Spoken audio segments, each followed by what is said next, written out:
So hello guys, कैसे हैं आप लोग। फॉर्म्स लैब के ऑफिशियल यूट्यूब चैनल पे आप सबका स्वागत है। तो यहाँ पर भारत एटॉमिक रिसर्च सेंटर की तरफ से रिक्रूटमेंट रिलीज की गई है, जहाँ पर मेडिकल के अलग अलग पदों के लिए यहाँ पर आप आवेदन कर पाएंगे।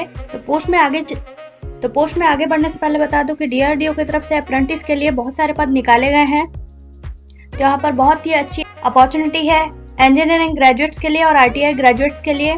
जो डिप्लोमा डिग्री दोनों के जो कैंडिडेट्स होंगे यहाँ पर अप्लाई कर पाएंगे, जहाँ पर आपको ट्रेनिंग मिलेगा, साथ में आपके स्टाइपेंड मिलेंगे और उसके साथ आपके सर्टिफिकेट भी दिए जाएंगे। तो पोस्ट का डिटेल आपको हमारे वीडियो में मिल जाएगा। तो वीडियो का लिंक हमारे डिस्क्रिप्शन में है, एक बार जाकर चेक कीजिए, बहुत ही अच्छी अपॉर्चुनिटी है। तो यहाँ हम बात करते हैं आगे भाभा एटॉमिक रिसर्च सेंटर की तरफ से जो पोस्ट निकाली गई है। तो यहाँ पर पोस्ट डिटेल इस प्रकार है, जहाँ नर्स ए के लिए, एससी के लिए 1 पोस्ट, ओबीसी के लिए 4, ईडब्ल्यूएस के लिए 1 और अनरिजर्व के लिए 7 पोस्ट है। टोटल यहाँ 13 पोस्ट दिए गए हैं। साइंटिफिक असिस्टेंट बी पैथोलॉजी वालों के लिए यहाँ पर ओबीसी के लिए 1, अनरिजर्व के लिए 1, टोटल 2 पोस्ट दिए गए हैं। Scientific assistant B nuclear medicine technologist के लिए यहाँ पर एससी के लिए 1, ओबीसी के लिए 3, ईडब्ल्यूएस के लिए 2, अनरिजर्व के लिए 2, टोटल यहाँ 8 पोस्ट दिए गए हैं।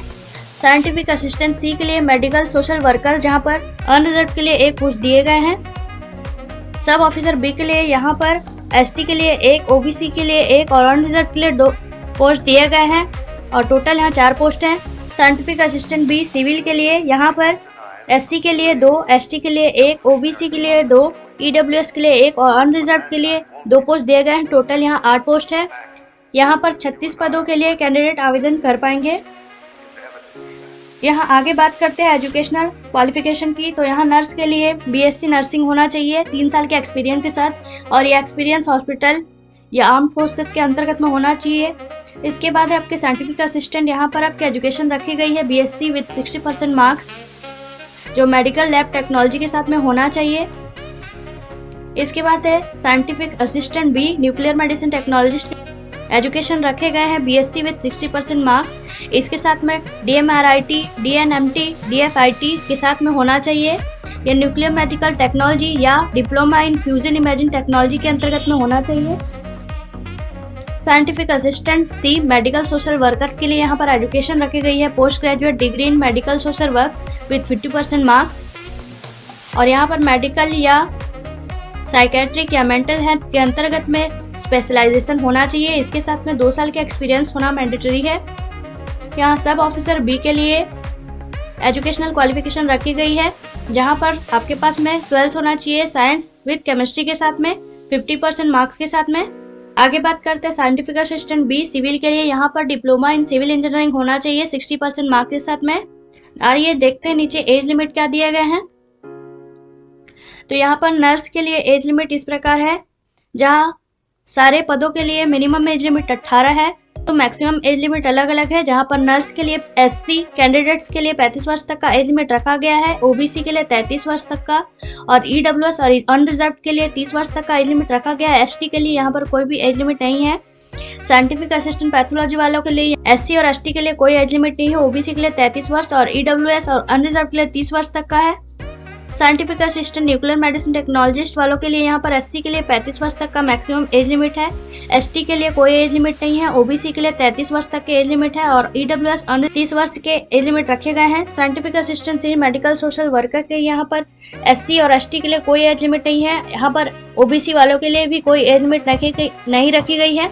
इसके बाद अनरिजर्व और ईडब्ल्यूएस के जो कैंडिडेट होंगे उनको 30 वर्ष तक का एज लिमिट रखा गया है। सब ऑफिसर जो होंगे उनके लिए यहाँ पर एससी के लिए कोई एज लिमिट नहीं है। एसटी के लिए 45 वर्ष तक का एज लिमिट रखा गया है। ओबीसी के लिए 43 वर्ष और ईडब्ल्यूएस अनरिजर्व के लिए 40 वर्ष तक का एज लिमिट रखा गया है। इसके बाद है साइंटिफिक असिस्टेंट सिविल वालों के लिए, यहाँ पर एससी के लिए 35 वर्ष, एसटी के लिए 35 वर्ष, ओबीसी के लिए 33 और अनरिजर्व और ईडब्ल्यूएस के लिए 30 वर्ष तक का एज लिमिट रखा गया है। आइए आगे देखते हैं सिलेक्शन मेथड की तरफ में। तो यहाँ पर आपके प्रीलिमिनरी टेस्ट होने वाले हैं, जहाँ पर एग्जामिनेशन इस प्रकार होंगे, जहाँ मैथमेटिक्स के लिए 20 क्वेश्चन होंगे, साइंस के लिए 20, जनरल अवेयरनेस के लिए 10 क्वेश्चन होंगे।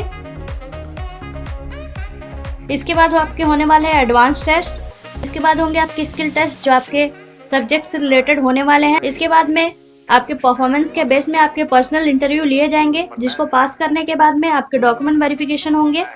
आइए देखते हैं यहाँ पर अप्लाई कैसे करना है। तो अप्लाई करने के लिए आपको ऑनलाइन एप्लीकेशन करना होगा, जहाँ पर ऑफिशियल वेबसाइट पर जाना होगा। वहाँ पर हाउ टू अप्लाई का ऑप्शन दिखाई देगा, जहाँ पर जाके आपको क्लिक करना है।